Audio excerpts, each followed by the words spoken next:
Parce que en vivant avec cette conviction que ma réalité ne s'épuise pas avec le temps, eh bien, je suis plus à même de me détacher de ce bas monde. C'est-à-dire que la croyance en l'akhira est le remède à l'amour de ce bas monde. Pour dire les choses très simplement, le fait de croire en l'akhira, cette croyance nous permet ou nous offre un moyen de nous délivrer de la pression de ce bas monde.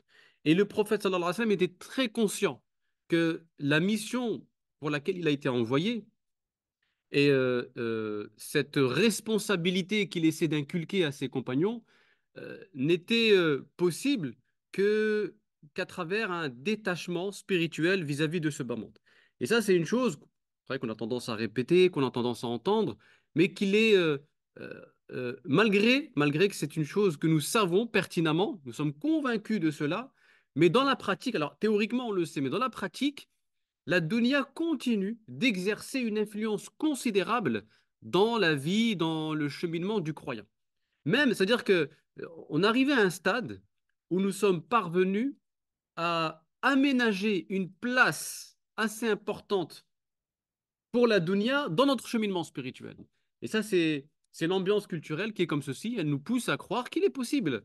Il faut aujourd'hui, il y a tout un marché finalement de cet islam entre guillemets décomplexé, hein. Un islam qui épouse les codes culturels, un islam qui essaie de faire bon ménage avec ce qu'on appelle l'hédonisme.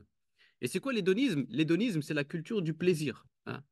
Un hédoniste, c'est quelqu'un qui, voilà, c'est toute sa philosophie consiste à jouir des plaisirs de ce bas monde. Et donc, on essaie de développer un islam qui soit compatible avec l'hédonisme ambiant, avec cette culture du plaisir.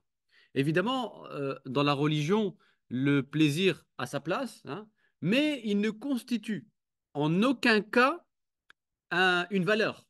Le plaisir n'est pas une valeur. Aujourd'hui, on en fait une valeur. Et là, la différence, c'est qu'on fait du plaisir une valeur. L'islam dit non, c'est pas, ça fait partie de la composante humaine et l'islam reconnaît le plaisir comme une composante, il l'intègre dans son économie, dans l'économie de son message, mais ce n'est jamais, ça ne représente pas une valeur à proprement parler. Et donc c'est pourquoi le prophète sallallahu alayhi wa sallam, eh bien euh, il a, il faisait en sorte que les croyants soient très conscients de ceci, très très conscients, parce que la principale menace, ce n'est pas les Quraysh que vous avez en face de vous. La principale menace, c'est le poids et la pression de la vie de ce bas monde.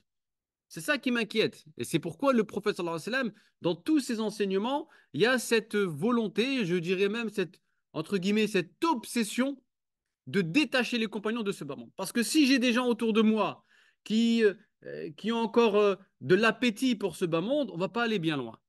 Il faut vraiment, vraiment se détacher intérieurement, évidemment, pour pouvoir se sentir léger. Parce que tant que nous vivons avec le poids de la dunya, il est difficile pour le croyant eh bien, de s'élever, parce que l'élévation appelle une certaine légèreté intérieure, hein. Et au contraire, aujourd'hui, tout nous conduit, tout nous pousse à entretenir cette pratique renfermée sur nous-mêmes où on laisse très peu de place au sacrifice et à l'engagement.